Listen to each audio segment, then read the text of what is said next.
गोस्वामी जी कहते हैं, राम सने ही सो तैन सने कियो। ऐसे प्रेमी राम जी से तुमने प्रेम नहीं किया, उस संसार से प्रेम किया जो संसार स्वार्थ की नींव पर टिका हुआ है। संसार में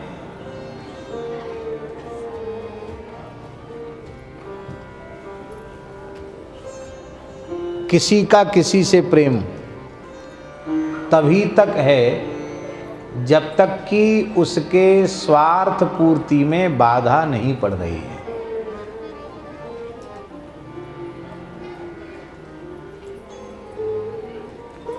जिस समय यह समझ में आ जाएगा कि इससे अब हमारा कोई स्वार्थ सिद्ध होने वाला नहीं है और उल्टी विपत्ति और आ सकती है,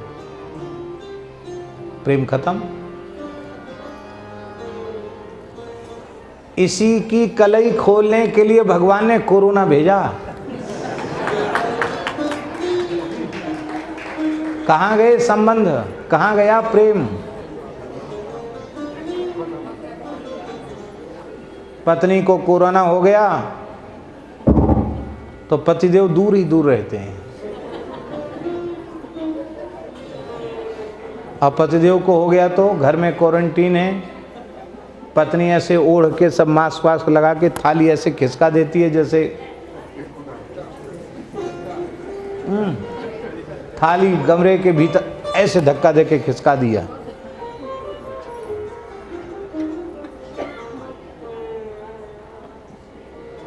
एकमात्र पुत्र अपने पिता को मुखाग्नि नहीं दे पाया, मोबाइल पर दिखा दिया गया कि संस्कार हो रहा है। क्या ये कोई साहस कर पाया कि हम मरें चाहे ये भैया अपने मैया बाप पे तो हम नहीं छोड़ सकते? सब खत्म हो गया। माता पिता ने संतान को छोड़ दिया, संतान ने माता पिता को छोड़ दिया। क्यों? उनका प्रेम तुमसे नहीं था, तुम तो भूल रहे हो। उनका प्रेम तो अपने देह से था, अपने जीवन से। उनका प्रेम तुमसे नहीं है।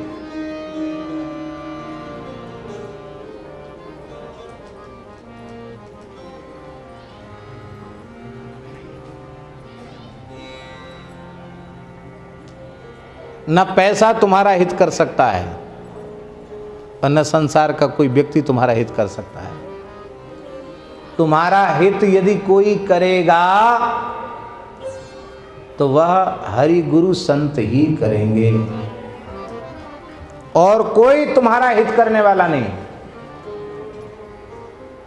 क्योंकि हेतु रहित जग जुग उपकारी, तुम्हार सेवक असुरारी। स्वार्थ रहित कामना रहित प्रेम करने वाले भगवान और भगवान के भक्त ही हैं।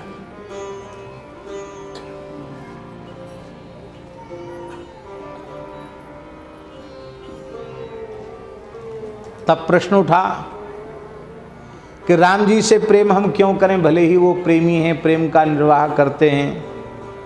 क्योंकि संसार में प्रेम तो प्रायः उससे किया जाता है जो हमें कुछ देता है।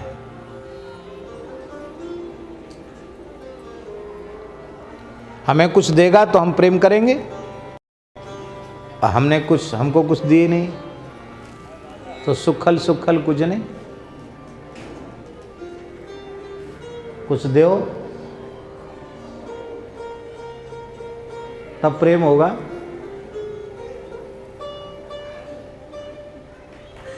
ले कुछ नहीं और दे सब कुछ, तो ऐसे से प्रेम आपका हो जाएगा। जब तक हमारे हृदय में कृतज्ञता का भाव नहीं आवेगा तब तक हम प्रेम कैसे करेंगे? और कृतज्ञता का भाव तभी आएगा जब हम किसी के उपकार से उपकृत होंगे। और वह उपकार क्या है? अगम जो अमरन हु सो तनु तो ही दियो। जो शरीर देवताओं को भी दुर्लभ था वह शरीर कृपा पूर्वक तुमको बिना मांगे अपनी ओर से कृपा करके दे दिया। कब हूं कि करी करुणा नर देही, देत ईश बिनु हेतु स्नेही। और क्या दिया? अरे जिसने इतना दिया उससे थोड़ा तो धन्यवाद करो, उसके प्रति थोड़ा तो प्रेम करो। क्या दिया? दियो सुकुल जन्म शरीर सुंदर, हे तुझो फल चारी को। सुकुल, सुकुल माने उत्तम कुल में जन्म दिया। कायस्थों में तो एक टाइटल है कुल श्रेष्ठ, एक टाइटल है कुल श्रेष्ठ। पर आप लोग बुरो मत मानियो, जो भजन करे वही कुल श्रेष्ठ है जिस कुल में भजन होता है। और नहीं चाहो काहे के कुल श्रेष्ठ? उत्तम कुल में जन्म भगवान ने दिया।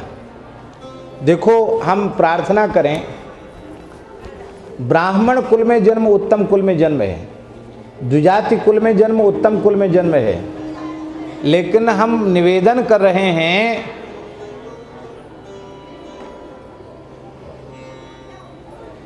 भारतवर्ष में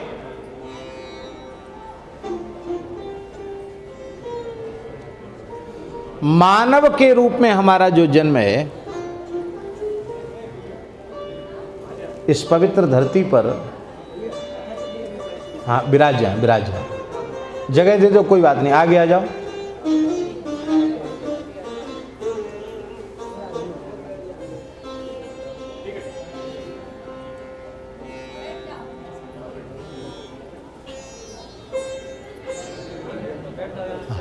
यहाँ आ जाओ, यहाँ सामने आ जाओ, बहन यहाँ आ जाओ, यहाँ बैठ जाओ। वाह,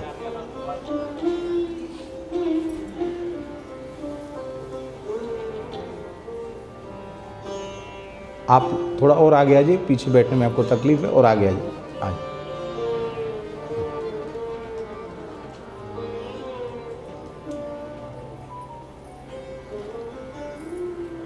भजन करने वाला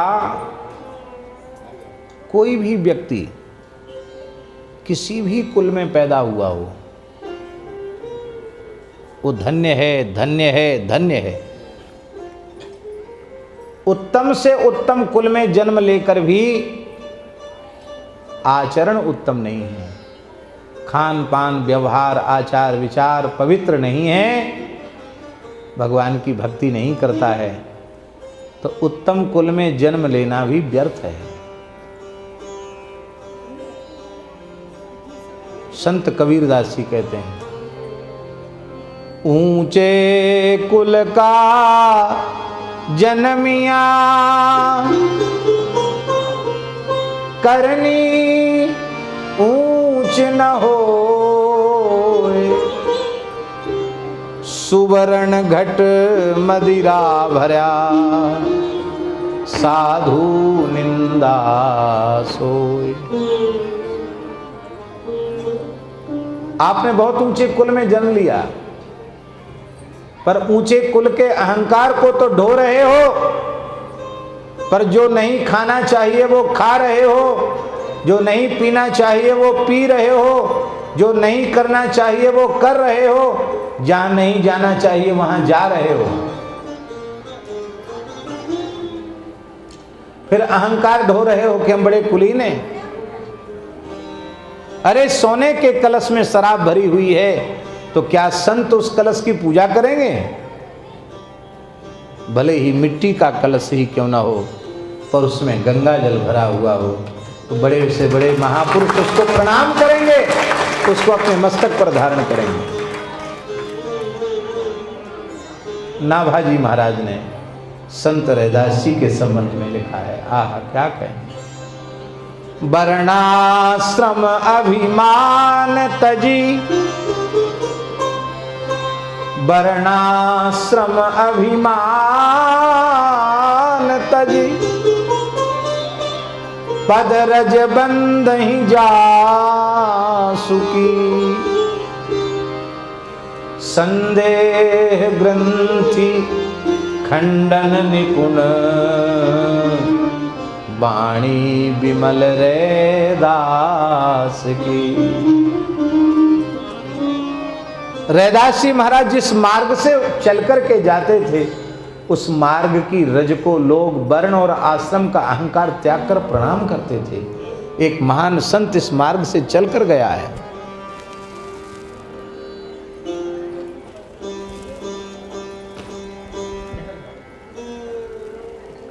इसलिए भैया सो कुल धन्य उमा सुनो, जगत पूज्य सुपुनीत, वही कुल धन्य है जहां भगवान का भक्त जन्म लेता है।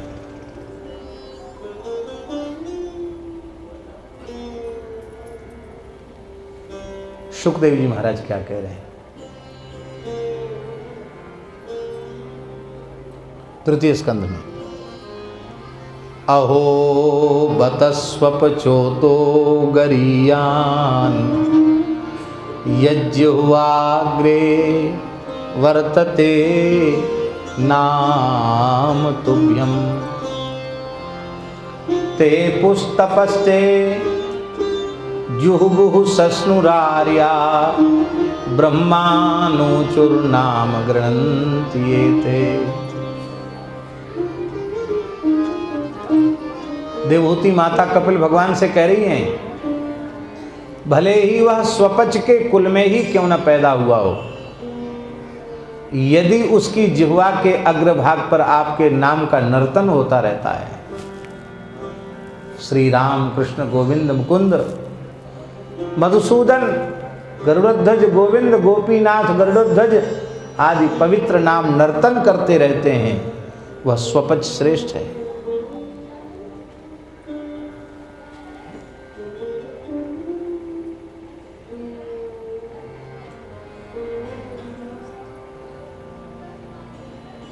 वो स्वपच श्रेष्ठ है।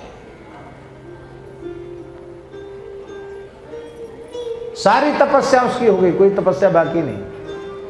सारे तीर्थों में स्नान हो गया, सभी यज्ञ हो गए, संपूर्ण वेदों का पारायण हो गया। तेपुस तपस्ते जोगु सस्नु ब्रह्मान ऊंचू, सभी वेदों का उच्चारण कर लिया उसने।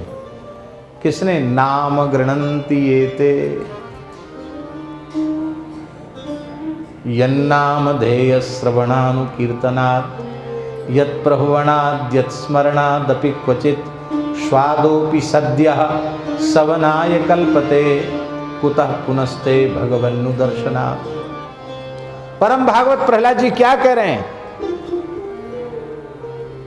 प्रहलाद जी कहते हैं, विप्राद्विषद्गुणयुता दरविंदनाभ, पादारविंद विमुखात् स्वपचं वरिष्ठं,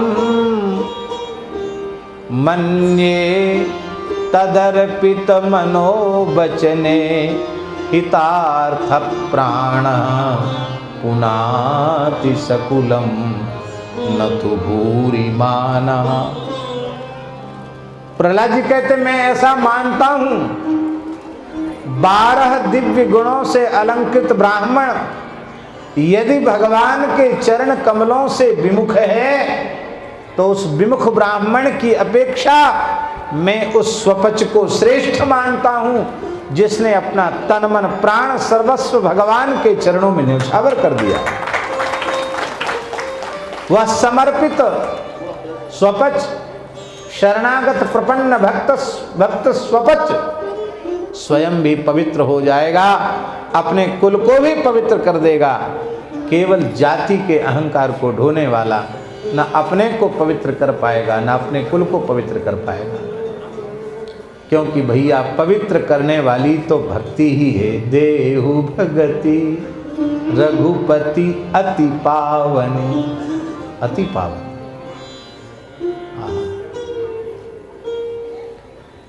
अब विचार करने की बात यह है कि जहां अंत्यज कुल में पैदा होने वाले भक्ति करके भगवान के प्यारे हो जाते, पवित्र हो जाते, प्रिय हो जाते हैं, फिर ब्राह्मण क्षत्रिय ये द्विजाति यदि भगवान की भक्ति करें तब तो कहना ही क्या है।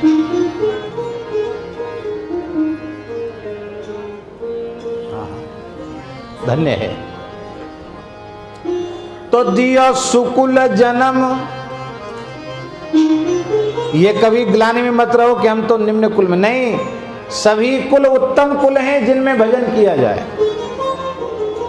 दियो सुकुल जन्म शरीर सुंदर,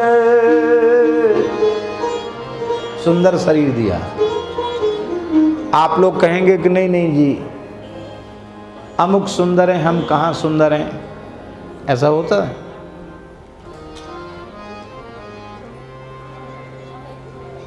अन्यथा नहीं मानना। भले ही आप आकलन करो कि ये सुंदर है नहीं सुंदर है, हर व्यक्ति अपने को कामदेव से ज्यादा सुंदर मानता है। हाँ, आप लोग कहेंगे कैसे? जिसकी बंदर जैसी शक्ल होती है वो भी शीशे के सामने से हटता नहीं, वो भी दर्पण देख के तरह तरह की मुख मुद्राएं बनाता है। वो आजकल तो ऐसी स्थिति आ गई कि व्यक्ति इतना देहवादी हो गया कि दिन में 150 बार भी चेहरा देखता है। अब ये बता रहे थे तो मोबाइल में चेहरा दिख जाता है, आश्चर्य की बात। शीशा लेके लोग नहीं चलते, मोबाइल में ऐसा हो जाता, उसमें चेहरा दिखाई पड़ जाता। शौचालय में शीशा, स्नान घर में शीशा, शयन घर में शीशा, सब घर में दर्पण लगा हुआ है जिसमें हम अपने आप को बार बार देखते रहे हम कैसे हैं।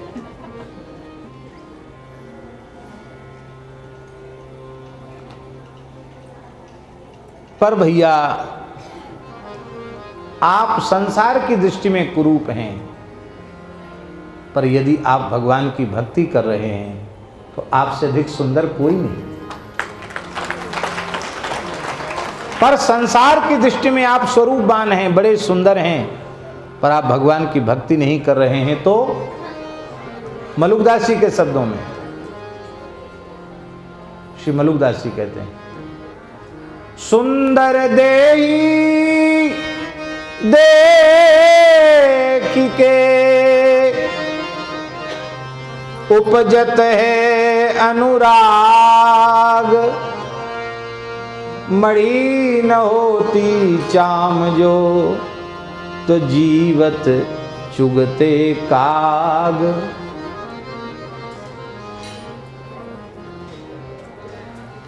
शीशा देखकर बहुत अच्छा लगता अपनी छवि देखकर, लेकिन इस पर चमड़ी न मढ़ी होती तो कौआ नोच के खा गए होते।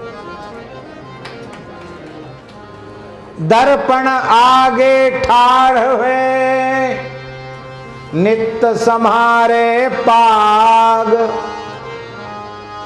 अनुरदास जी महाराज। लेकिन ऐसी दिया देख के चोंच समारे काग।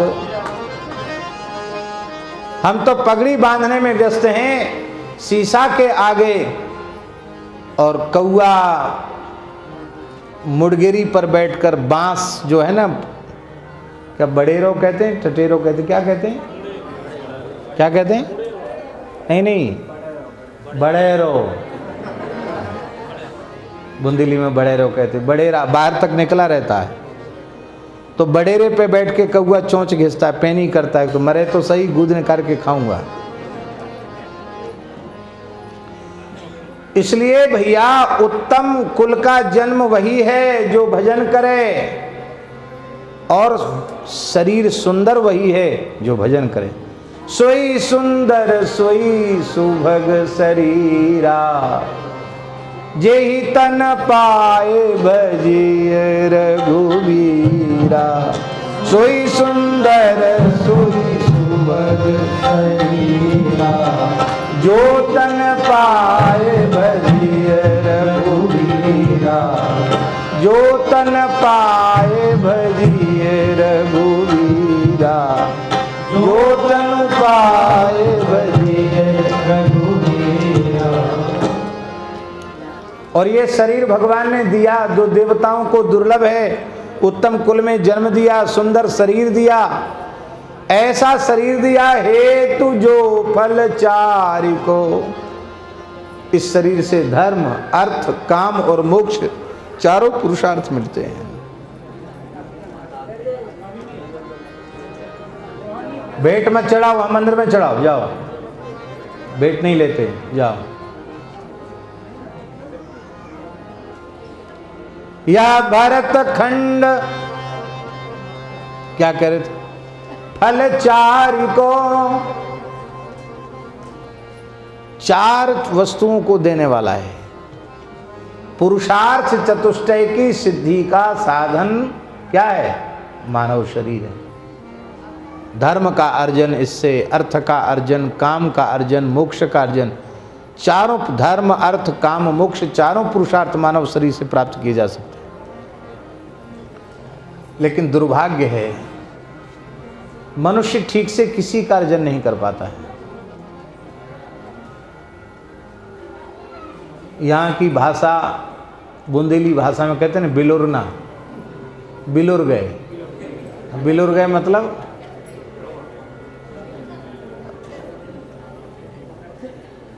कुछ समझ में नहीं आ रहा है, ऐसी ही अर्थ है ना, यही अर्थ है। चलो, बिलुर गए, मनुष्य बिलुर जाता है। हाँ, कोनो काम के नहीं रहे, बिलुर गए।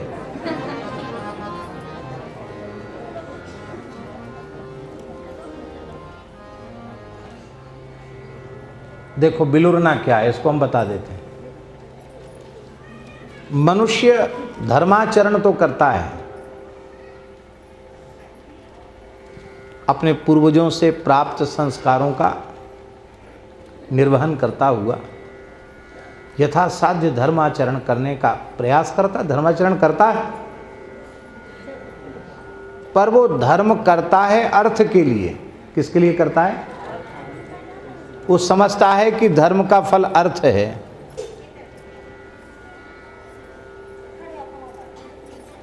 और करता भी इसीलिए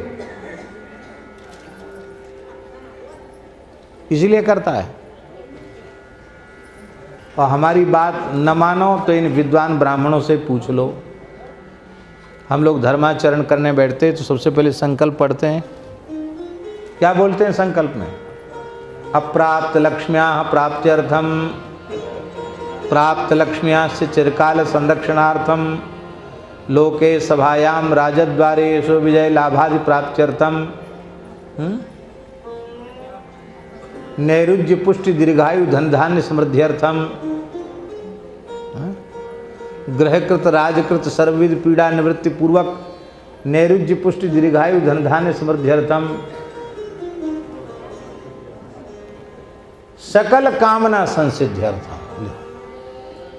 एतत् जपम पाठम होमादिकम वाहं करिष्ये।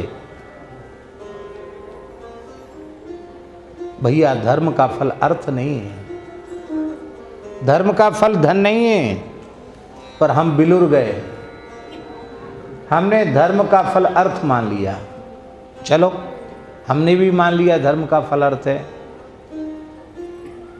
अब हम पूछते हैं आपसे, अर्थ का फल क्या है? आपने कहा अर्थ का फल है काम। काम माने इच्छाओं की पूर्ति। आपके पास व्यवस्था है तो आप बढ़िया से बढ़िया सब कुछ कर सकते हो। बंबई में एक मकान बना था एक अमीर का, अखबारों में, टीवी में बहुत उसका नाम रहा, सुना होगा आप लोगों ने भी।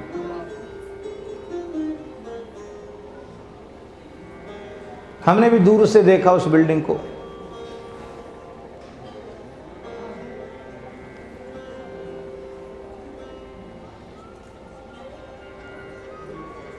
ये क्या है? आपके पास धन है प्रभुत मात्रा में तो आप जैसे चाहो वैसा कर लो, लेकिन इसकी कोई सीमा नहीं है। कोई सीमा? ईंटा, गारा, चूना, सीमेंट, बजर फुट सब न लगाए जाए, धरती नींव से लेके शिखर तक सोने सोने का बना दिया जाए तो भी तृप्ति तो होगी नहीं, तो भी पूरा तो नहीं होगा। गुजर बसर, अरे गुजर बसर करने से प्रयोजन है कि सोने के भवन में रहने वाले को भी मरना पड़ेगा और मिट्टी के घरौंदे में रहने वाले को भी मरना पड़ेगा।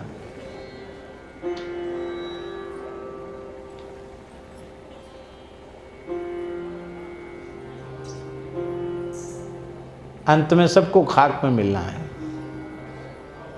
क्या है भाई?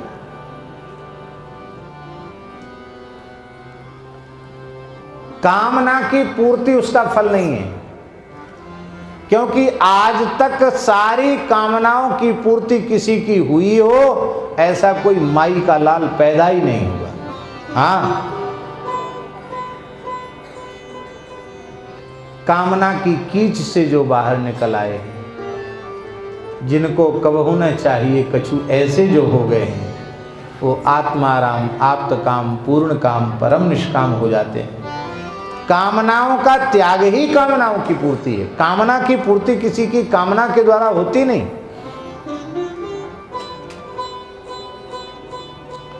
हमने धर्म का फल माना अर्थ, हमने अर्थ का फल माना काम।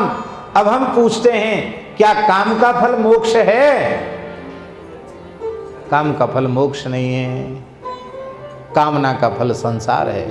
हमारी कुछ कामनाएं रह गई थी, उसी का परिणाम ये वर्तमान जन्म है, और कामनाएं रह जाएंगी तो फिर पैदा होना पड़ेगा। कामनाओं ने ही हमें संस्कृति के चक्र में धकेला है।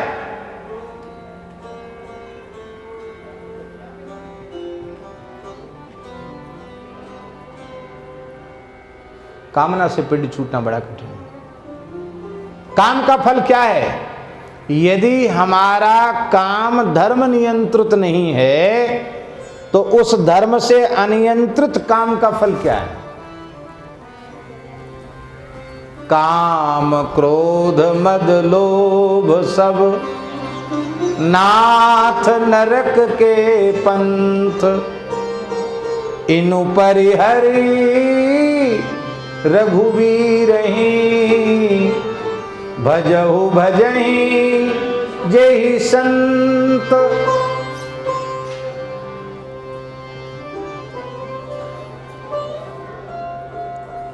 काम का फल नरक है।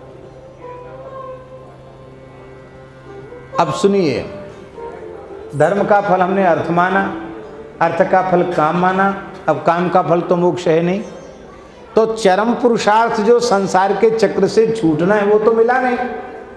इसका मतलब हम बिलुर गए, इसका मतलब है हम बिलुर गए। अब बिलुरना समझ में आ गया? और हम करते हैं पुरुषार्थ चतुष्टय सिद्ध्यर्थम, ये संकल्प में बोलते हैं। तो पुरुषार्थ चतुष्टय है क्या? बहुत ध्यान से सुने।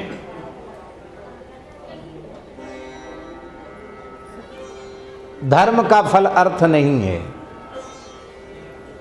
धर्म का फल अर्थ नहीं। तब धर्म का फल क्या है? धर्मस्य ह्यापवर्ग्यस्य नार्थोऽर्थायोपकल्पते, नार्थस्य धर्मैकान्तस्य कामो लाभाय स्मृतः, कामस्य नेन्द्रिय प्रीतिर्लाभो जीवेत यावता, जीवस्य तत्व जिज्ञासा नार्थो यश्चेह कर्मिभिः। बहुत प्यारी बात। धर्म का फल अर्थ नहीं है, धर्म का फल है अपवर्ग, छूट जाना, मोक्ष प्राप्त कर लेना, संस्कृति के चक्र से उबर जाना, यही धर्म का फल है। अंतिम जो है ना उसको पहले से जोड़ना है।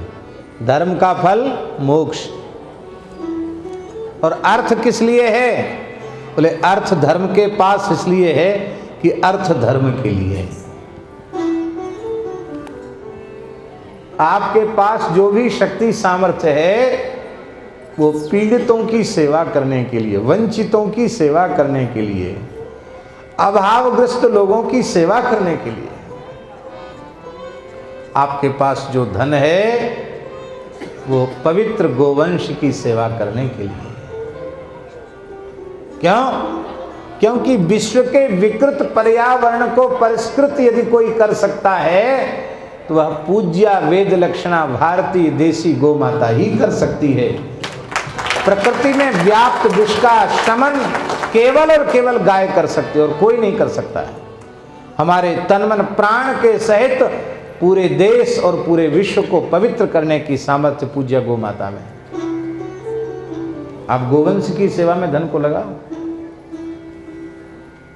देखो, बुरा नहीं मानना, अब मानो तो मान जाओ।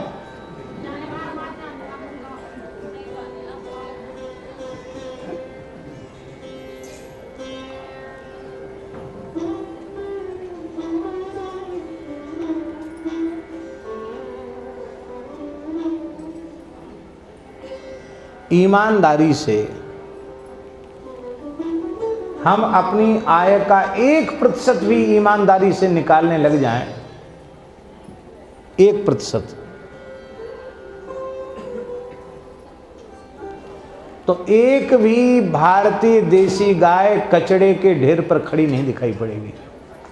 प्रत्येक गाय को चारा पानी मिल जाएगा। 10-10 लोगों के हिस्से में एक एक गाय आ रही, इतनी कम संख्या हो गई है गायों की।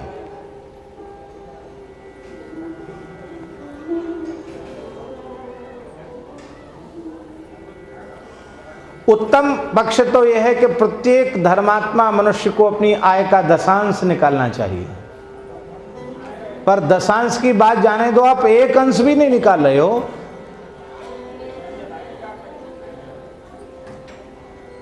गाय का ग्रास भी बंद हो चुका है महाराज। गोग्रास की परंपरा समाप्त हो गई है, प्रायः लोगों के घरों से समाप्त हो गई है। और कहीं किसी मंदिर पे गैया होती भी है तो भक्ति करने वाले इतनी भक्ति कर देते हैं कि गैया का पेट खराब हो जाए, गैया जल्दी पधार जाए। अब पूरा मोहल्ला, पूरा गांव रोटी एक ही गैया को खवावे तो गैया बीमार तो होगी कि नहीं होगी? उत्तम पक्ष ये है कि माताएं ये कर सकती हैं।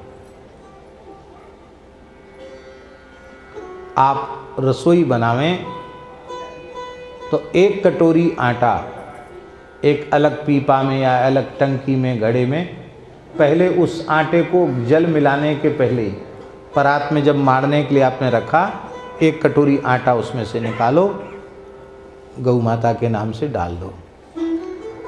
जब वो पात्र भर जाए तो जहाँ अनाश्रित गोवंश की सेवा होती है आपके निकट में कहीं भी, वहाँ ले जाकर उसको दे दो। तो गाय की सानी में काम आ जाएगा, आपका गोग्रास हो गया। एक हमारे प्रेमी सज्जन ऐसे हैं, उनके घर में प्रत्येक व्यक्ति भोजन के पहले 100 रुपये निकालता है, प्रत्येक व्यक्ति। अब घर में 10 सदस्य हैं तो कितना हो गया रोज का? महीने का कितना हो गया? साल का कितना हुआ? हम ये नहीं कहते 100 रुपये निकालो, ये भी एक तरीका है। गोग्रास की परंपरा लुप्त हो गई। तो अर्थ जो है ना वो धर्म के लिए, अच्छे काम में लगाने के लिए अर्थ है, अपने भोग के लिए नहीं है। अच्छे काम में उसका उपयोग करो। धर्म का फल मोक्ष है, अर्थ जो है वो धर्म के लिए है। तभी तीसरा पुरुषार्थ काम क्या है? कामना। बहुत प्यारी बात, कामस्य निंद्रिय प्रीति ही। इंद्रियों को तृप्त करना ये काम का स्वरूप नहीं है, क्योंकि इंद्रियां आज तक किसी की तृप्त हुई ही नहीं। देखते देखते आंख की ज्योति चली गई, आंख के देखने की इच्छा कम हुई, सुनने की इच्छा कम हुई, सूंघने की इच्छा कम हुई, रस लेने की इच्छा कम हुई। इंद्रियों को तृप्त करना ये काम का स्वरूप नहीं है। जितने में हमारे जीवन का निर्वाह हो जाए उतनी कामना हम अपने जीवन में स्वीकार कर लें, जिसको यहाँ की भाषा में कहते गुजर बसर। क्या? जितने में हमारी गुजर बसर हो जाए उतना हम स्वीकार कर लें।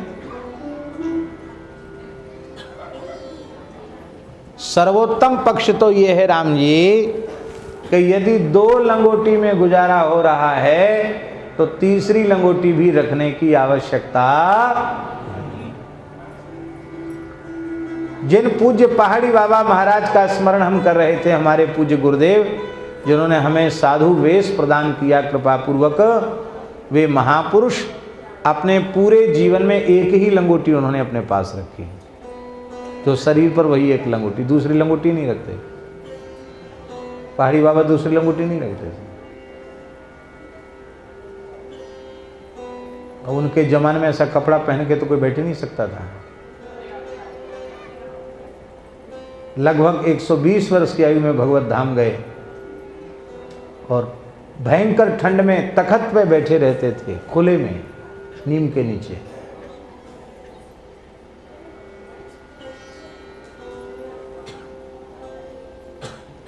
एक लंगोटी। पहली बार हमें उनके साथ यात्रा का अवसर मिला। नासिक कुंभ में जा रहे थे तो एक सेवक के यहाँ रुके, तो महाराज जी ने स्नान किया तो हमने देखा उनका कपड़ा धो दें, तो कपड़ा में तो लंगोटी तो होती, महात्माओं पे ज़्यादा कपड़े तो लंगोटी और गमछा तो होगा। तो महाराज जी की लंगोटी तो मिली नहीं, साफ ही धो दी। हमने कहा महाराज जी लंगोटी, तो महाराज जी हंसने लगे। देख बच्चा, साधु पे किसी चीज़ का दरिद्र नहीं होता, लंगोटी का ही दरिद्र रहता है। लंगोटी खो गई, लंगोटी बदल गई, लंगोटी चोरी हो गई, बोले किसी को कुछ बांधना हो, रस्सी ना मिले तो बाबा जी की लंगोटी सूख रही, उठा के बांध दो, बोरी बांध दो। तो बाबा जी की लंगोटी तो चली गई, अब उसको चिंता करनी पड़ेगी, दूसरी लंगोटी लाओ। तो बोले हमने फांस काट दी, एक ही लंगोटी रहती है, तो न चोरी होगी न बदलेगी। जीवन भर गीली लंगोटी पहनी उन्होंने, जब वो फट जाती थी तो उसको विसर्जित कर देते, दूसरी पहन लेते। एक अचला, एक गमछा और एक लंगोटी, ये उन्होंने करके दिखाया कि आप अपने जीवन की आवश्यकताओं को कम से कम कितना कम कर सकते हैं। इसका मतलब है हमारे जीवन के व्यवहार के लिए जो अत्यंत आवश्यक है उतना हम करें। देखो, सोना चांदी के बिना हमारा कोई काम नहीं अटका है। अटका है? हीरे जवाहरात सोने चांदी के बिना हमारा कोई काम नहीं अटका। अटका कोई काम? ये चीज़ें मूल्यवान हैं। अन्न के बिना काम नहीं चला। अन्न सोने आदि के अपेक्षा सस्ता है। अन्न के बिना काम चल भी जाए, जल के बिना काम नहीं चलता। जल और ज़्यादा सस्ता है, सुलभ है। जल के बिना काम भले ही चल जाए, बिना हवा के काम नहीं। हवा तो बिल्कुल फ्री है। तो जो वस्तुएं हमारे जीवन के लिए अत्यंत उपयोगी थी, उनको भगवान ने सुलभ बना दिया। जिनका हमारे जीवन से कोई लेना देना, उनको महंगा बना दिया, मूल्यवान बना दिया। तो हम क्यों उनके पीछे पड़े हैं? सहज जो हो जाए वही बहुत अच्छा है। ये काम है। और मोक्ष क्या है? अब इस तरह से अपने जीवन के निर्वाह का फल क्या है? बोले जीवस्य तत्व जिज्ञासा नार्थो यश्चेह कर्म भी। जीवित रहने का फल है तत्व की जिज्ञासा।